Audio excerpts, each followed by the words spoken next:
Welcome to Love Lies Chronicles. I'd really appreciate your comment. It helps me understand if you enjoyed the story and how I can improve in future ones. 15 days of whatever.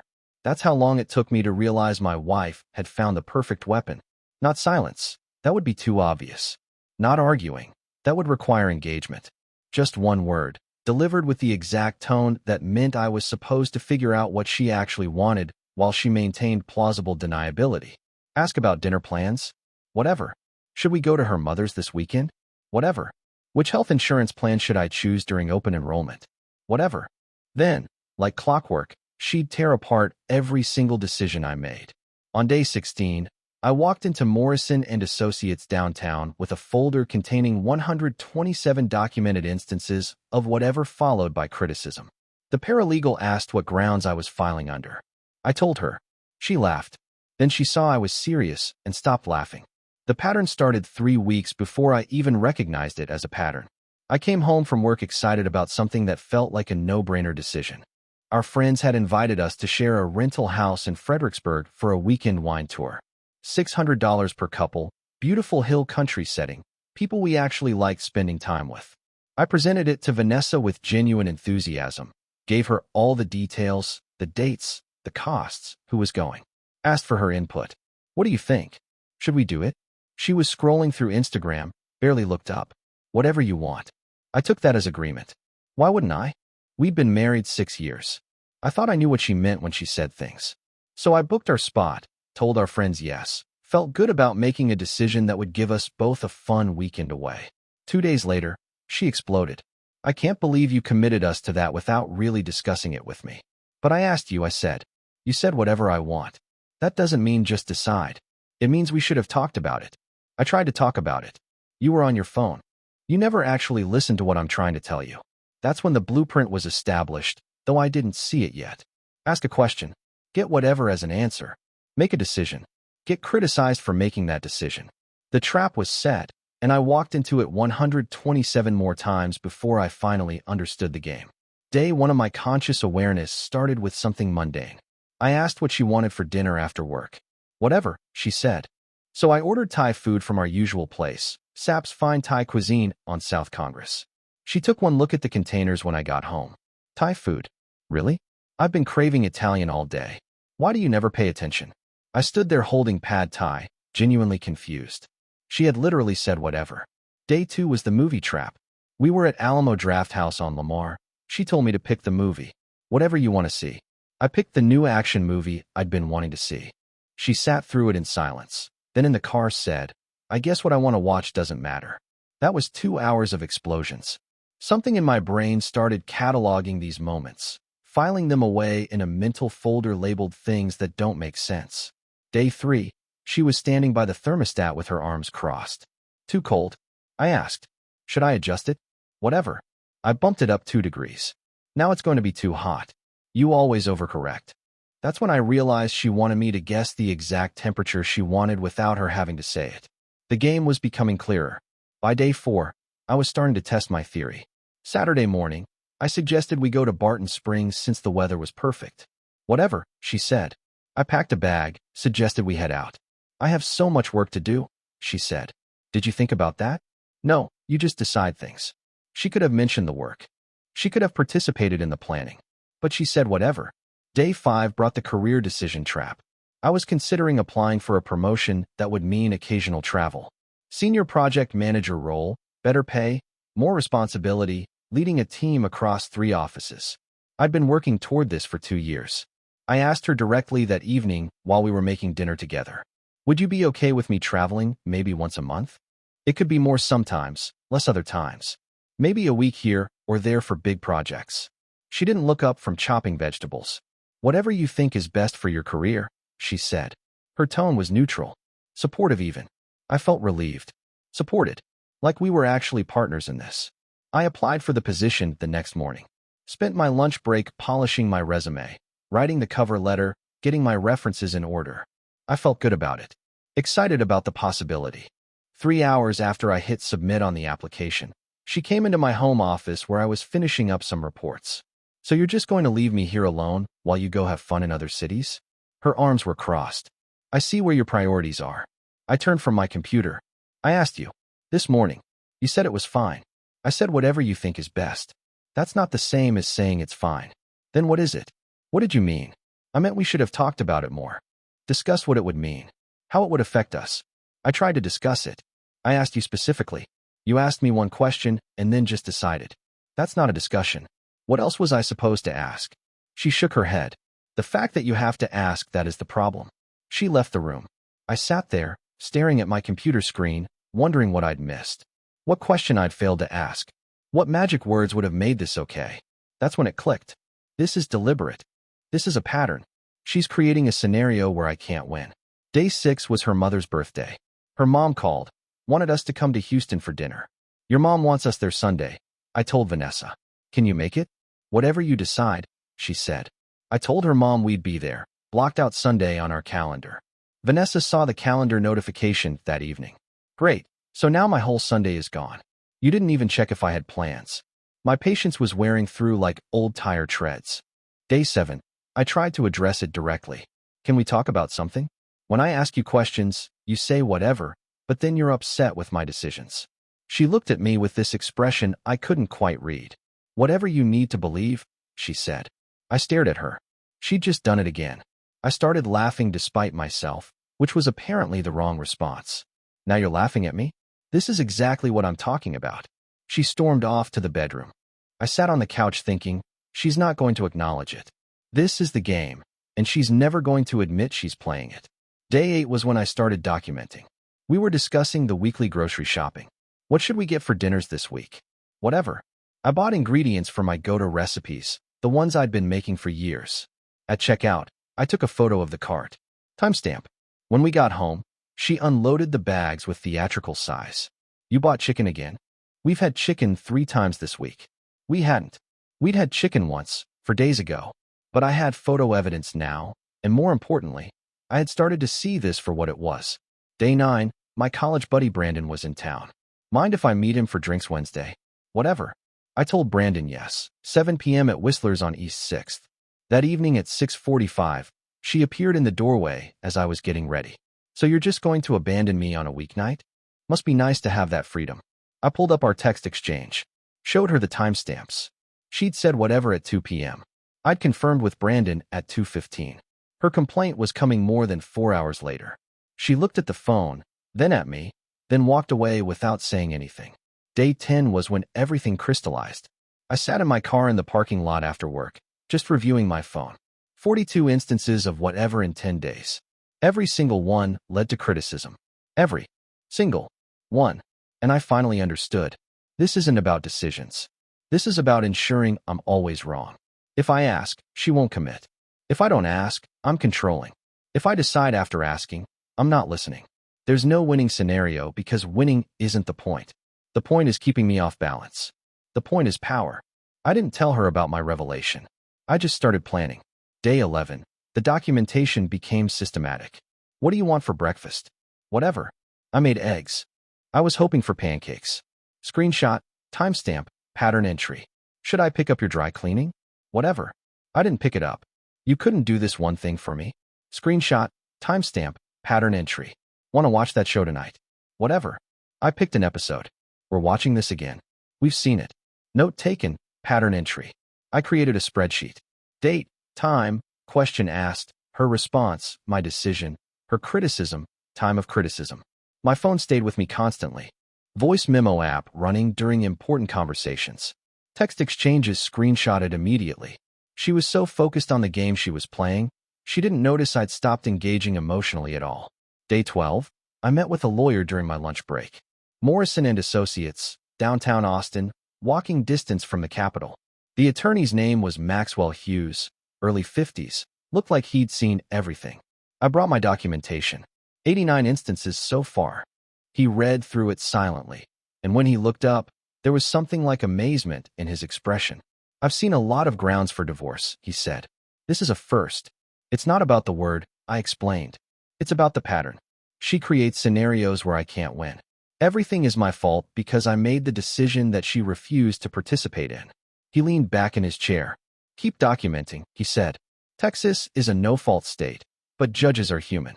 If this goes to hearing, Documentation of pattern behavior is gold. I opened a separate bank account that afternoon. Started transferring my portion of our savings. Day 13, I apartment hunted during lunch breaks. Found a one-bedroom near Whistler's on East 6th, close enough to work, far enough from our current place. Put down a deposit, first month's rent. Lease started in 1 week. Vanessa had no idea because she'd stopped asking about my day. When she did ask, I said it was fine. My own version of minimal engagement. Day 14, her social media performance began. Morning post showed a coffee mug with the text, "When you have to do everything yourself," with a flexing arm emoji. Afternoon post was a shared quote about being in a relationship but feeling alone. Evening post said, "Some people only hear what they want to hear," with an eye roll emoji. Her friends commented, "Girl, you deserve better. He doesn't appreciate you." I screenshotted every post. Noted the timestamps. Watched her build a narrative for public consumption while I built a case for court. Day 15 was a Sunday morning. I was making coffee. She was on the couch. I asked her the most important question of our marriage. "Do you want to stay married to me?" Long pause. She looked up from her phone. "Whatever you want." There it was. The perfect punctuation mark on the entire pattern. I said okay and went back to making my coffee like nothing had happened. She expected me to push, to get upset, to demand a real answer. I didn't. I just drank my coffee and read the news on my phone. She tried to start a fight. "See, this is what I'm talking about.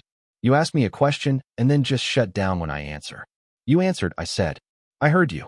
You're being impossible right now." "Okay." She stormed off to the bedroom. I packed a bag with work clothes for the week while she was in the shower. Organized my important documents. Birth certificate, passport, social security card, tax returns. Reviewed my documentation one more time. 127 instances of whatever followed by criticism. I wrote out a timeline of the pattern for my attorney. Set my alarm for 6 a.m., earlier than usual. Tomorrow was day 16, and I knew exactly what I was going to do. I woke at 5:45. She was still asleep. I left at 6 with my overnight bag and a box of documents. Stopped at Joe's Coffee on South Congress. Got a latte. Reviewed my notes one final time sitting at one of their outdoor tables. 7:15, I walked into Morrison & Associates. The firm opened at 7:30. Maxwell Hughes was already there. He had the paperwork ready. I signed the divorce petition. The grounds read, "Irreconcilable differences due to consistent pattern of passive-aggressive dismissal and subsequent criticism of all decisions, creating impossible standard for partnership." Maxwell looked at me. "Are you sure you want to cite the specific pattern? We can keep it general." "I want it cited," I said. "All 127 documented instances attached as exhibit." "This is actually brilliant," he said. "It's not about the word whatever. It's about refusal to participate in partnership while maintaining criticism rights." We filed at 9 a.m. at Travis County Courthouse, 1000 Guadalupe Street. Vanessa received notification at 10:30 via email. Modern e-filing meant she got it immediately. I could picture her at home, working on her laptop, seeing the subject line, "Petition for divorce." Opening it, reading the grounds, seeing the 47-page attachment. My documentation spreadsheet, organized by date, with columns for every element of the pattern. My phone started buzzing at 10:35. I was in an actual meeting, so I couldn't answer anyway. But I also had nothing to say. The texts came in rapid succession. "Are you serious right now? You filed for divorce? Over whatever? This is insane. Call me immediately." I didn't respond. By noon, she'd called my mother. "Did you know Mike filed for divorce?" My mom called me during lunch. I explained the pattern. All of it. The 127 instances, the documentation, the impossible standard.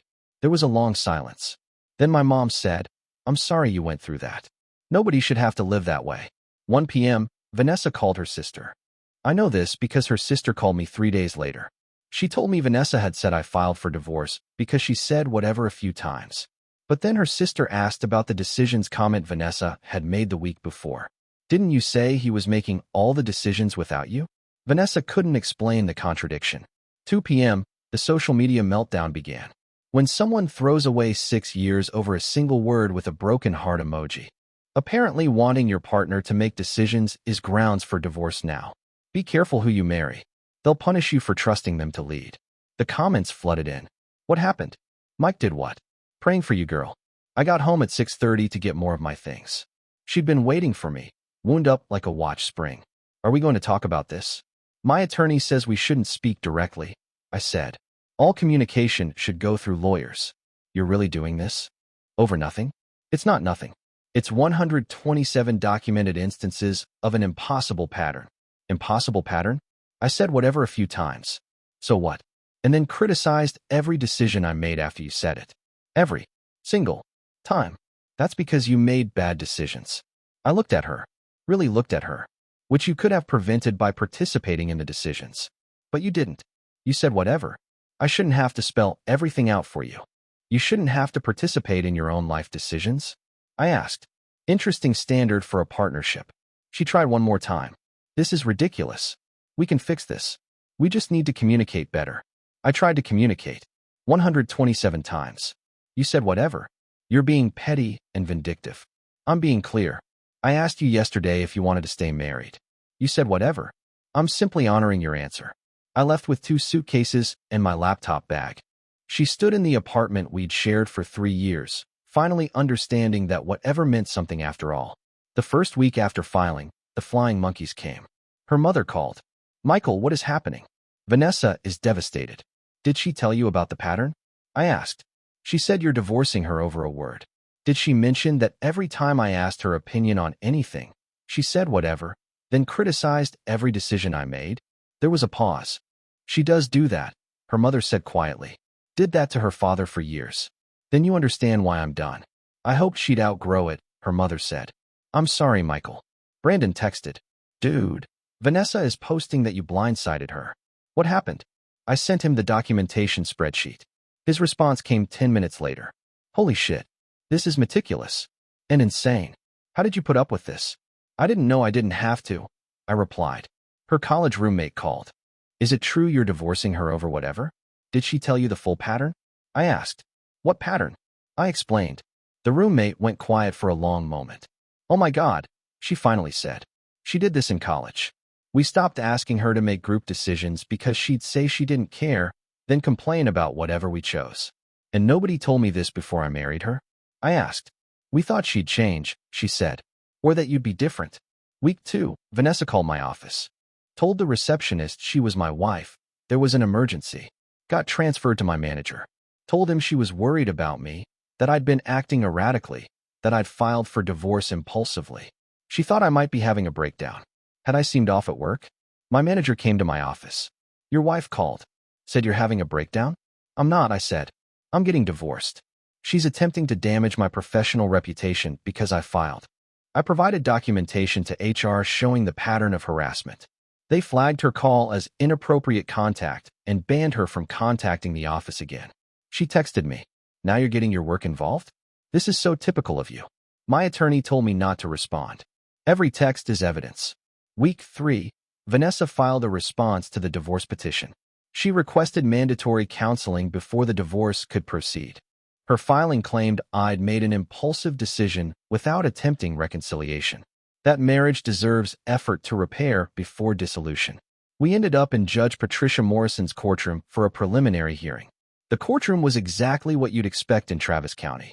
High ceilings, wood paneling, the seal of Texas on the wall behind the bench. Both of us sat with our attorneys at separate tables. I'd worn a suit. Vanessa had worn black, like she was attending a funeral. In a way, I suppose she was. Judge Morrison entered, and we stood. She was in her late 50s, gray hair pulled back, the kind of judge who'd probably seen every domestic situation imaginable. She settled into her chair and opened the files in front of her. Took her time reading. The silence in the courtroom stretched out. Finally, she looked up. Mrs. Patterson, you're requesting counseling. On what grounds do you believe this marriage is salvageable? Vanessa leaned forward slightly. We just need to communicate better, Your Honor. He filed without even trying to work on things. We haven't been to counseling. We haven't tried anything. He just gave up. Judge Morrison glanced at the petition again. Mr. Patterson's petition cites 127 documented instances of a specific pattern over a 15-day period. That's approximately 8.5 instances per day. Did you attempt to work on this pattern? He never told me it was a problem, Vanessa said. How was I supposed to know?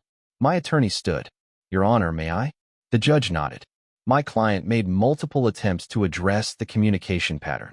Most relevantly, 15 days ago, he directly asked his wife if she wanted to stay married. Her response is documented. What was her response? Judge Morrison asked. Whatever, my attorney said. The word hung in the air. Judge Morrison looked at Vanessa. Is that accurate, Mrs. Patterson? Vanessa shifted in her seat. I don't remember the exact conversation. We've had a lot of conversations. March 26th, I said quietly. 9:47 a.m. I have the voice recording, Your Honor. The judge's eyebrows rose. You recorded it? I'd been recording conversations for documentation purposes for several days at that point, I explained. She was aware I had my phone with me. I wasn't hiding it. The recordings were made in our shared home. Judge Morrison considered this. Play it. I pulled out my phone, handed it to the bailiff who connected it to the courtroom's audio system. There was a moment of static, then my voice came through the speakers. Clear and unmistakable. Do you want to stay married to me? A long pause. You could hear traffic outside our apartment window in the background. A car horn. Then Vanessa's voice. Whatever you want. Then my voice again, flat. Okay. The courtroom went completely silent. Even the court reporter stopped typing for a moment. Judge Morrison removed her glasses and rubbed the bridge of her nose. She looked at Vanessa with an expression somewhere between disbelief and exhaustion. Mrs. Patterson, you responded whatever when your husband asked if you wanted to stay married? I was being sarcastic, Vanessa said quickly. He should have known that. He knows me. He should have known I didn't mean it that way. Should he read your mind, Mrs. Patterson? No, but in a marriage, you're supposed to understand each other. You're supposed to know what the other person means. And in this case, what did you mean? I meant we should talk about it. I meant we should discuss our marriage. Not just decide. But you didn't say that. You said whatever. Because he should have known. Judge Morrison put her glasses back on. Mrs. Patterson, I'm going to ask you a direct question about your communication pattern. In your own words, did you communicate your actual desires clearly at any point during these 15 days? Vanessa was quiet. I could see her attorney lean over and whisper something to her. She shook her head at whatever advice she was getting. Then she looked at the judge and said it. Whatever. The word echoed in the courtroom.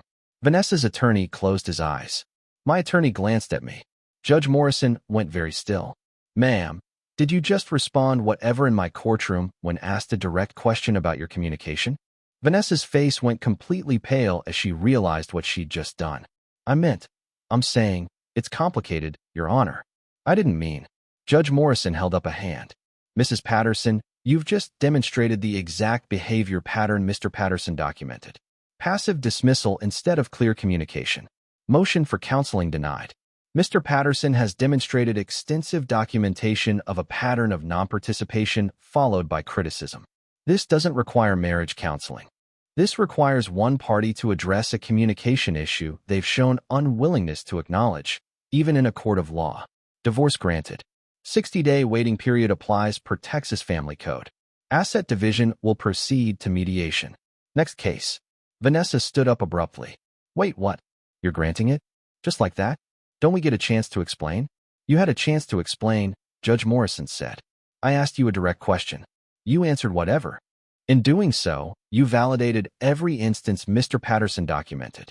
You demonstrated the pattern in real time, in front of the court. I've made my ruling.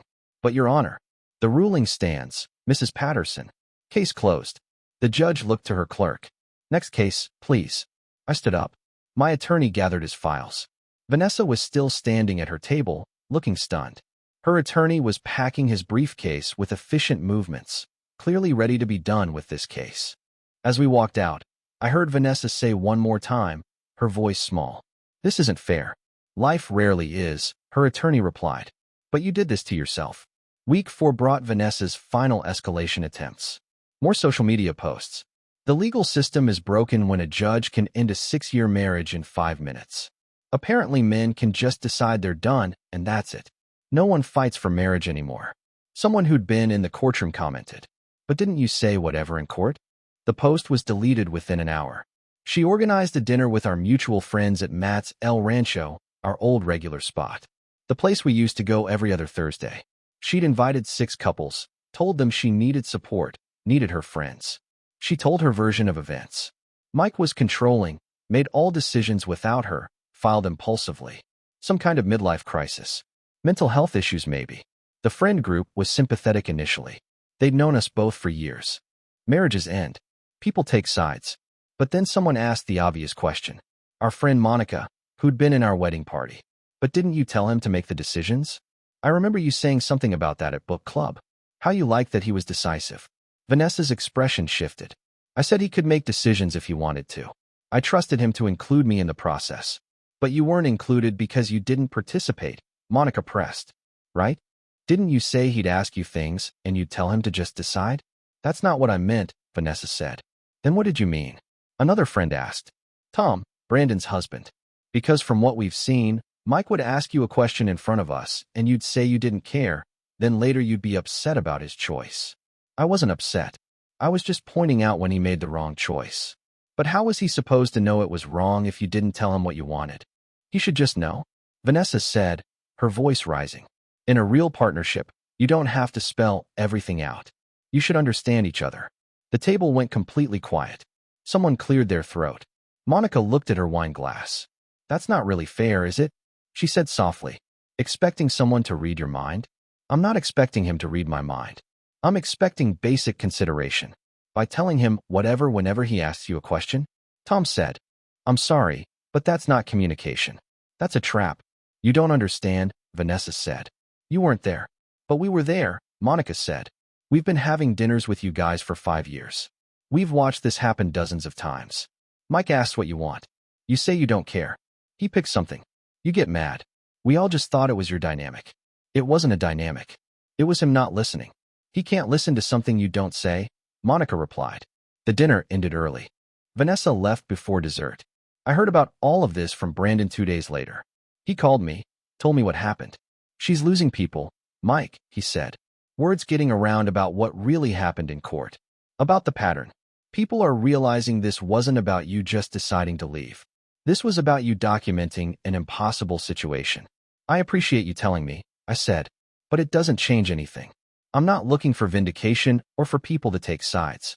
I know, Brandon said, but for what it's worth, a lot of us wish we'd said something sooner. We saw it happening, and we just thought it was your marriage. We didn't realize how bad it was. It wasn't bad every day, I told him. That's the thing about patterns like this. They're not constant abuse. They're just constant erosion. Death by 1,000 whatevers. Her sister finally read the full court documentation. Called Vanessa. You did this, she said. This is your pattern. Remember when Mom couldn't take you shopping anymore? That was different, Vanessa said. It's exactly the same, her sister said. You said you didn't care what you got, then complained about everything she bought. She stopped asking you to come. Whose side are you on? Vanessa asked. Reality's side, her sister said. Mike didn't do this to you. You did this to yourself.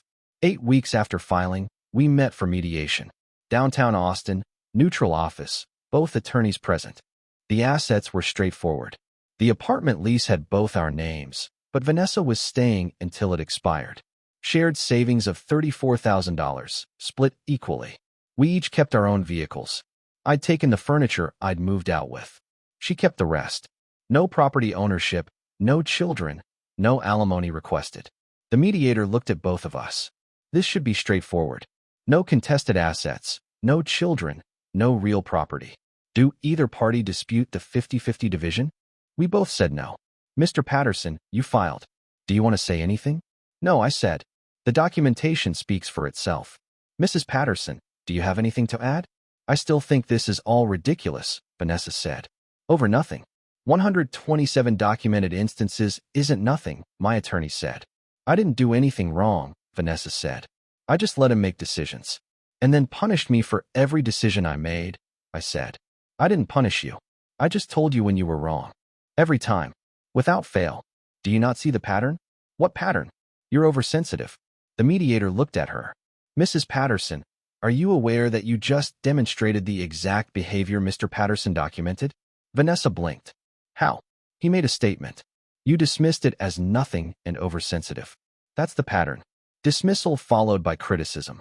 Vanessa was quiet for a long moment. Then she said it one more time. Whatever. The mediator sighed and signed off on the agreement. 60 days after I filed, the divorce was finalized. No contest, no appeals. Clean break. 6 months later, I got a text from Vanessa's sister. Thought you should know Vanessa's engaged. Met someone at her gym 3 months ago. Getting married in October. She's saying you taught her what she doesn't want in a partner. I replied, congratulations to her. You're not curious what she means? Her sister asked. Nope.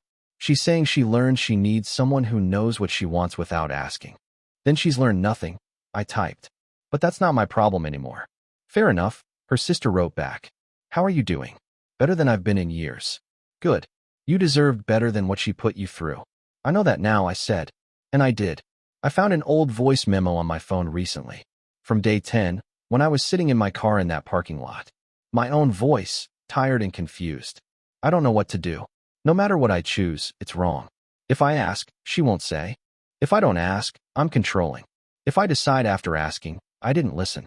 There's no winning. Maybe there's not supposed to be winning. Maybe that's the point. I was right. There was no winning because winning wasn't the point.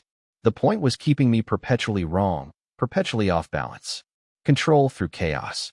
Power through passivity. Making me responsible for all outcomes while retaining criticism rights. It was a perfect system, really. Untouchable because she never technically did anything wrong. She just said whatever and let me hang myself with my own decisions. These days I live in that one bedroom on East 6th Street. Decorated exactly how I like it. Everything has a place I chose. No negotiations, no compromises, no criticism waiting on the other side of every decision. I have my coffee at Joe's most mornings, read the news in peace. Walk around Lady Bird Lake in the evenings. Cook meals I want to eat. Watch shows I want to watch. Make plans I want to make. Friday evening, I'm sitting on my balcony with a beer, watching the sunset over the Austin skyline. My phone buzzes. Text from Brandon. Bar trivia tonight. I reply immediately.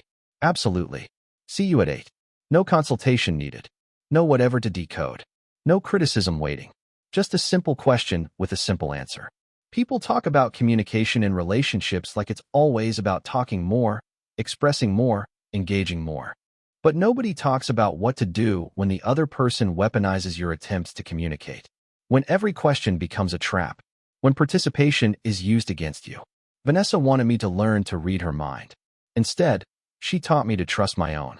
She wanted to train me to guess what she wanted without her having to say it. Instead, she taught me that people who care about you will tell you what they want. She wanted to make me afraid of making the wrong choice. Instead, she taught me that no choice is wrong when you're free to make it without punishment. 127 times, she said whatever.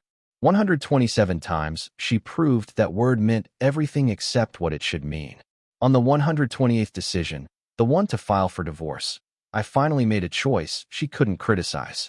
Not because it was right or wrong, but because it removed me from the game entirely. The judge granted the divorce when Vanessa said whatever in court. Poetic, really. The word that ended our marriage was the word that defined it. She spent 6 years saying it, and one day she said it to the wrong person at the wrong time, and it cost her everything she'd taken for granted. I hope her new fiancé is a mind reader. I hope he guesses right every time. I hope he never gets tired of playing the game. As for me, I learned that whatever isn't a neutral word. It's a weapon. And I learned that the best way to handle that weapon is to refuse to hold it.